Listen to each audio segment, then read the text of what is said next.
Space Jam is such an interesting piece of Looney Tunes history. The movie, born out of a Super Bowl ad, became a global smash hit and a cult classic to 90s babies everywhere.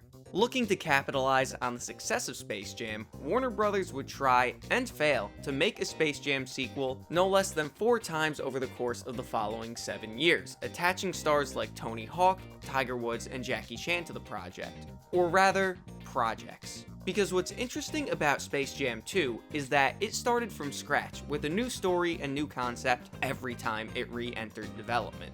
Those projects are what we'll be discussing today as we break down the development and cancellation of every canceled Space Jam sequel.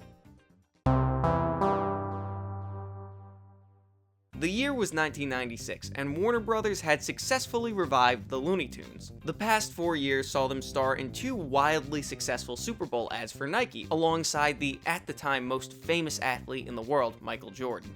These ads, along with a successful Looney Tunes and NBA collaboration with McDonald's, catapulted these characters back into the public consciousness to a level not seen in years, all culminating with the release of Space Jam. Warner Brothers was looking to recapture this lightning in a bottle that resurrected these beloved characters. And this is where the story of Space Jam's unmade sequels begins. Space Jam 2.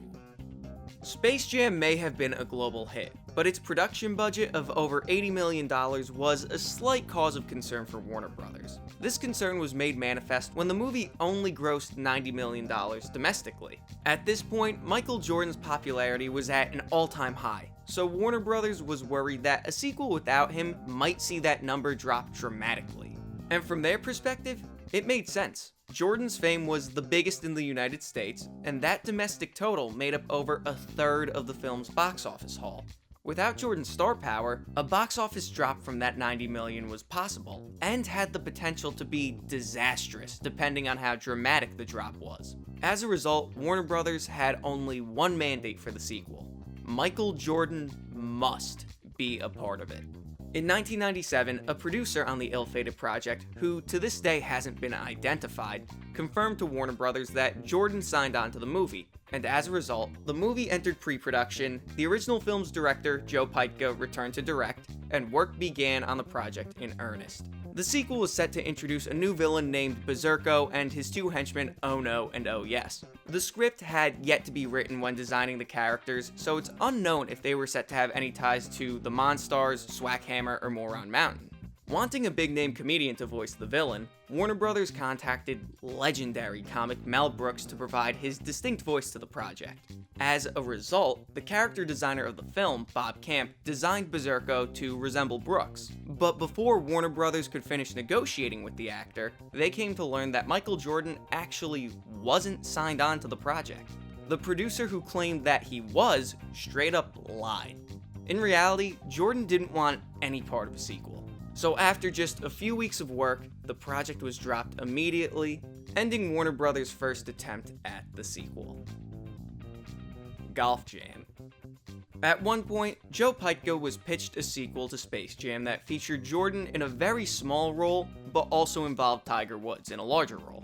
The interesting thing about this pitch, which for the sake of keeping track of everything, we'll call Golf Jam, is that we don't know when exactly this was pitched. Tiger Woods didn't become #1 in the world at golf until 1997, which is when the first version of Space Jam 2 was being developed.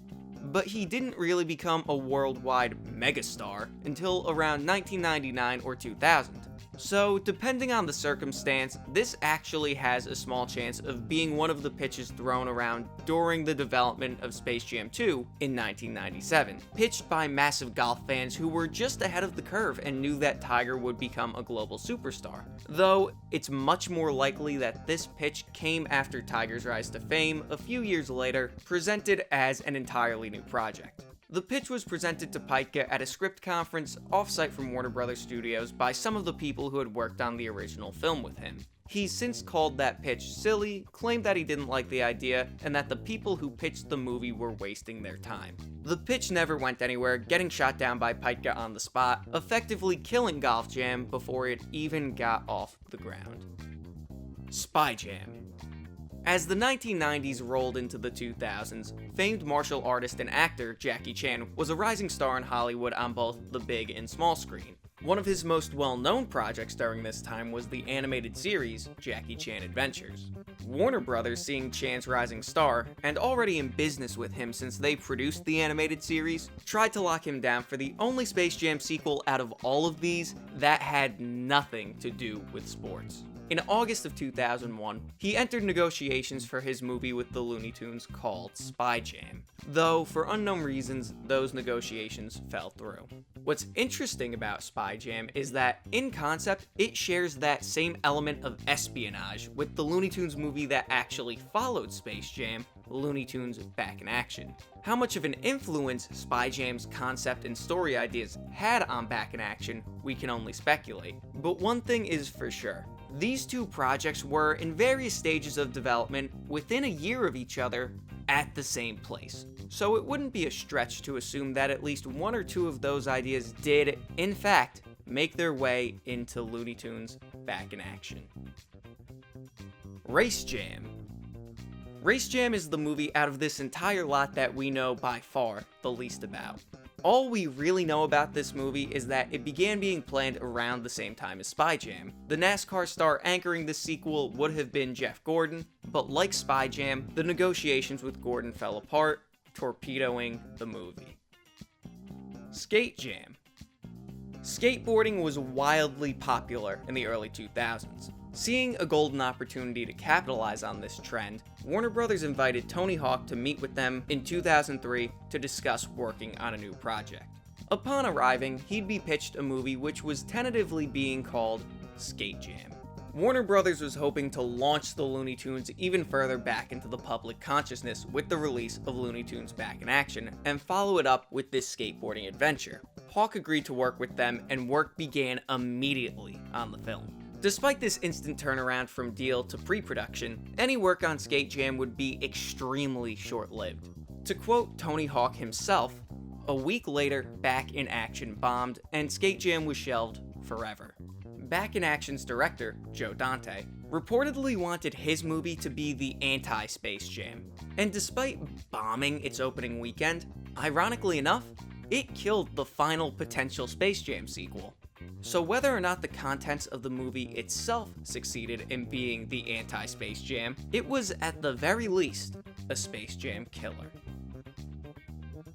I'm shocked that some of these ideas were considered over others. Where some of these actors and concepts were close to bringing that same energy as Michael Jordan, others are frankly massive head-scratchers with clear, more obvious alternatives. For example, I'm surprised that a NASCAR-focused sequel was considered without either of the Earnhardts being involved. And I'm shocked that there was no attempt at a bass jam with Derek Jeter or Alex Rodriguez, or even something like Puck Jam with Wayne Gretzky.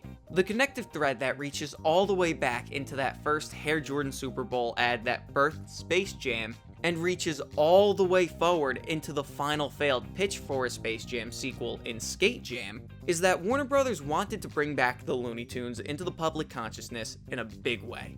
But in my personal opinion, it's so much harder for the Looney Tunes to work in a long-form format. It's a real head-scratcher that Warner Brothers didn't try to bolster their revival by doing something like creating new shorts that played in front of every new Warner Brothers movie in an attempt to supplement their popularity. Because everything from their classic shorts to the Air Jordan commercials prove one thing.